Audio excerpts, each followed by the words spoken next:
Hello everyone and welcome back to Milo Farms.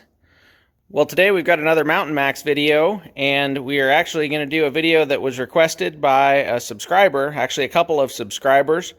We are going to be talking about the electric start on the Mountain Max. So the question that was brought up was, how do you put the electric start on the Mountain Max and what all does it entail? So did a little bit of research on what's available now, and it looks like it's still available on the Yamaha parts websites. I always get all my parts from Yamaha Sports Plaza. They're somewhere in Oregon near Portland. It's called Yamaha Sports Plaza, and if you order everything online from them, you get a discount. So right now they've got it listed, the entire kit, for $450 or so. I would assume that's probably available. It might be a little bit of a delay to get it, but usually the way they work is you order the parts, they come to their store, which usually takes about a week or two. Then they mail it to you, which usually takes about another week in the United States. So I have really good success with them, and they give you a discount for sure on that parts when you get them. You can also get them at your local Yamaha dealer. The part price went up a little bit when I looked at the local dealer here in town. So when I did this, the price of the kit was a whole lot more expensive than it is now, and the parts just alone individually were even more expensive. So what I did is I ended up buying a bunch of parts on eBay, and then I ended up buying a bunch of parts from the Yamaha dealership. But what I'm going to do is just go through right now what all it kind of entailed. But before we do that, I'm going to cut to a picture from the schematic so you can see what that looks like, and then we'll be back.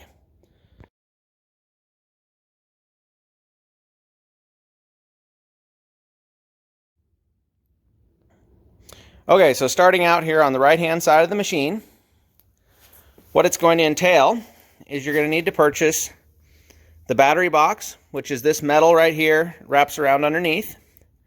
You'll need to purchase a battery, this rubber cover that goes on top, this rubber strap, this little piece of metal that's underneath the starter solenoid. Then you'll need to purchase the starter solenoid here. And then there's also this little piece of foam that I think is a heat shield that goes on the inside there. So for this one, I bought the battery box from Yamaha, the rubber, the little bracket, all from Yamaha. And then the starter solenoid, they use this starter solenoid on all kinds of different machines. So I found that one on eBay. That's an aftermarket one, and it worked just fine. Then you're going to need to purchase this pigtail right here that plugs into the solenoid right here, runs over here, and plugs into this plug right here that you would find on your machine that'll be blank. At this point, you take the cap off of it, and then this little pigtail plugs in. That's the charging wire for it. Then you're going to need the hot lead that just comes off the battery, goes up to the starter solenoid right here. Then you're going to need to have the negative lead, which comes off the battery, wraps around here, and goes over and hooks down in front of the motor right down there. So both of those leads I purchased from Yamaha. The hot lead here was unavailable at the time, so what I did is I purchased that lead separately from the auto parts store.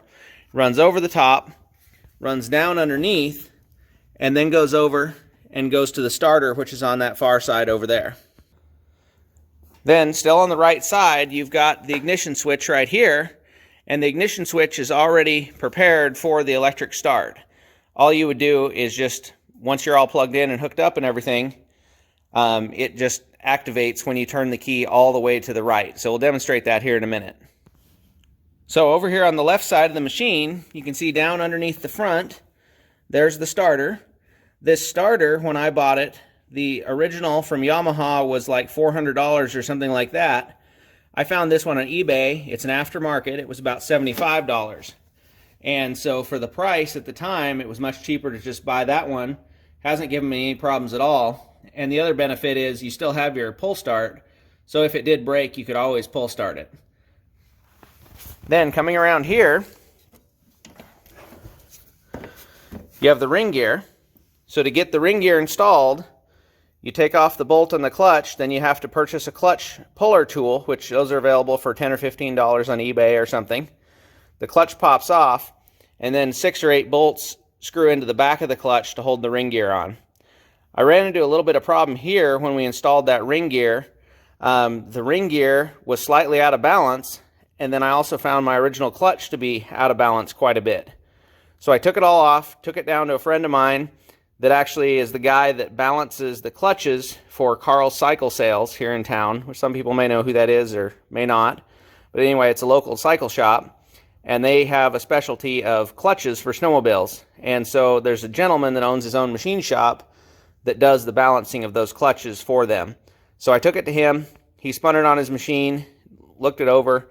He ended up adding a little bit of weight to this side out here to balance it out, and then he ended up drilling the ring gear slightly in the back to balance it in the back. So it worked out real well, really smooth now. Definitely smoothed out the entire machine getting that taken care of because it had been out of balance its whole life. So getting the starter in was a little bit of a trick, but what I found is if you loosen this motor mount bolt right here, and then you can kind of pry the motor up just a little bit and slip the starter in right down here, slip it in and just go straight in that hole and then mount it in place. So once that's installed, then you just put the primary clutch back on and get it all set back up and you're ready to go. So we're going to go ahead and demonstrate it here, see what you think. So anybody that's ever started one of these big old triples, you know how tight they can be, especially when it's cold. And take a look at this, how easy it is now with the electric start. So we're still going to set the choke just like normal. This machine has not run for probably about a week or two now because it's been inside the shop here. It's probably about 20 degrees inside the shop right now.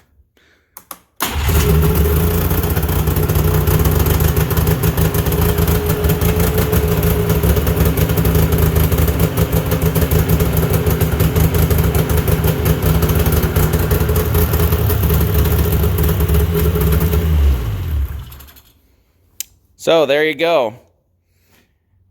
And this is the machine that Mrs. Milo Farms usually rides. So having that electric start on there made it much more fun for her, much more enjoyable. And she enjoys being able to just turn the key, not have to pull start it, but you still remain with the pull starter if you needed it right here. So that is available. So hope everybody enjoyed the video. Remember, you can't finish a project without getting started.